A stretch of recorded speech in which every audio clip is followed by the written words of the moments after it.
Doctor जरका सरूदी साहब order number 39 पेश करें प्लीज़। बहुत शुक्रिया चेयरमैन साहब। मैं सबसे पहले तो ऐवान की शुक्रगुजार हूँ कि हमारे मेंबर्स आए और इस कोरम की जो कॉल थी उसको उन्होंने डिफीट किया, इसलिए मैं ऐवान के लिए खिराज तहसीन, क्योंकि ये बहुत ज़रूरी इशू है।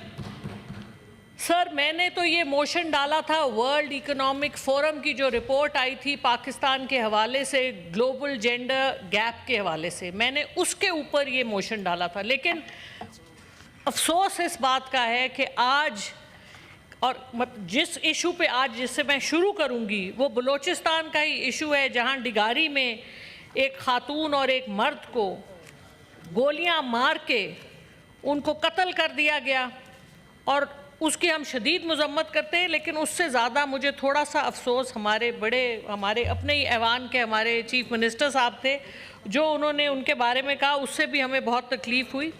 बात यह है जी कि इस हमारा मुल्क और ये दुनिया, इसमें आधी पॉपुलेशन मर्दों की है, आधी औरतों की है, और मर्द इस दुनिया में औरत के ही जिस्म से आते हैं।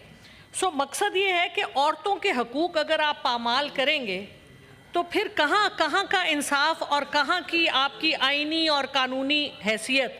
हमारा कॉन्स्टिट्यूशन आर्टिकल 25 पूरी तरह से ख़वातीन को ये राइट देता है कि जेंडर डिस्क्रिमिनेशन ना हो। आर्टिकल 38 इकोनॉमिक हवाले से भी ख़वातीन के ख़िलाफ़ जेंडर डिस्क्रिमिनेशन को बुरा समझता है। लेकिन प्रैक्टिकली हम क्या देखते हैं? प्रैक्टिकली हम ये देखते हैं कि इस ना तो ख़वातीन को इकोनॉमिक तरीके से, ना सियासी तरीके से, ना किसी और, ना कानूनी तरीके से ख़वातीन को उनके जायज़ हकूक़ नहीं दिए जाते।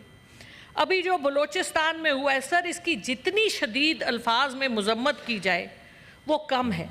और ये एक इशू है जो वायरल हुई वीडियो, और ये काफ़ी दिन पुराना इशू है, लेकिन इस किस्म के इश्यूज़ रोज़ाना होते हैं। और उन खातून के दिल में क्या गुजर रहा होगा जब उन्होंने उन लोगों से कहा जो उनको लेके गए, और उन्होंने कहा मुझे हाथ ना लगाना, गोली मार दो लेकिन हाथ ना लगाना। आप सोचिए, इतनी गैर तहफ़्फ़ुज़, इतना हमारा मुआशरा, जो हमारे भाई, हमारे वालदैन, हमारे खामंद, हमारे बेटे जिसमें हैं, ऐसे मुआशरे में इतनी एक खातून जो बकौल हमारे चीफ मिनिस्टर साहब के 5 बच्चों की माँ है, वो इतनी अपने आप को गैर महफूज समझती है कि उसने कहा हाथ ना लगाना।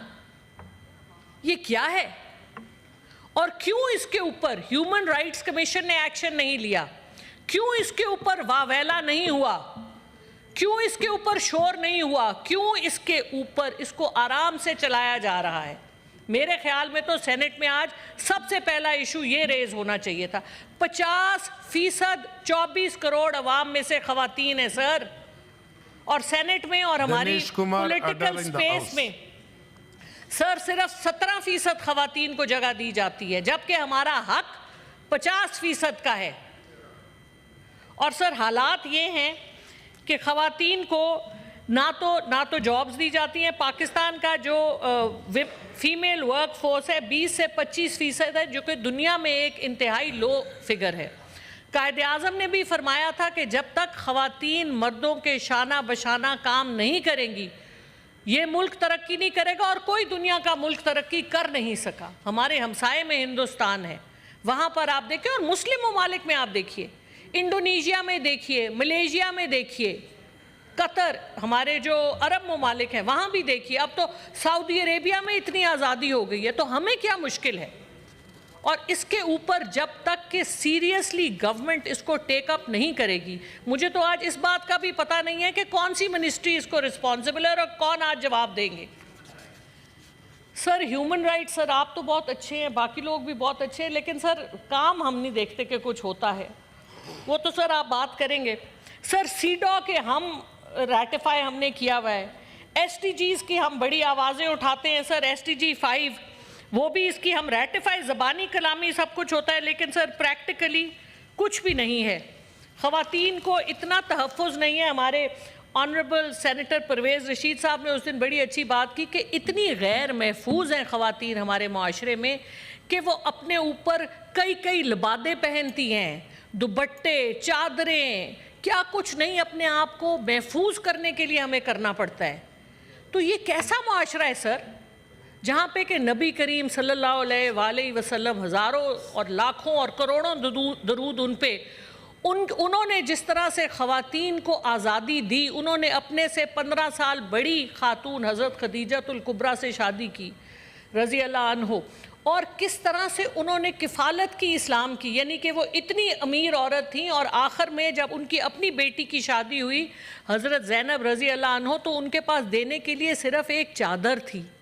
تو آپ سوچیں, اور نبی پاک صلی اللہ علیہ وآلہ وسلم کی محبت, اور پہلی مسلمان حضرت علی سے بھی پہلے مسلمان حضرت خدیجۃ الکبریٰ ہوئیں, اور ہم تو ان کا ذکر بھی نہیں کرتے, اور مجھے اس بات کی بہت رنجش ہوتی ہے. تو بات یہ ہے کہ خواتین ہم مائیں ہیں, ہم بہنیں ہیں, ہم بیٹیاں ہیں, اور ہم اپنا عزت والا مقام چاہتی ہیں, ہم ایک محفوظ مقام چاہتے ہیں, ہم اس ملک میں شانہ بشانہ کام کرنا چاہتے ہیں, اور ہمیں یہ امپاورمنٹ جب تک ہماری حکومت اس حوالے سے ہمارے ساتھ کھڑی نہیں ہوگی تب تک یہ نہیں مل سکتا. تو اس حوالے سے میری 2-3 سینٹ کے ہاؤس سے چیئرمین صاحب, ڈیپٹی چیئرمین صاحب, آپ کے توسط سے 2-3 میری ریکویسٹ ہیں.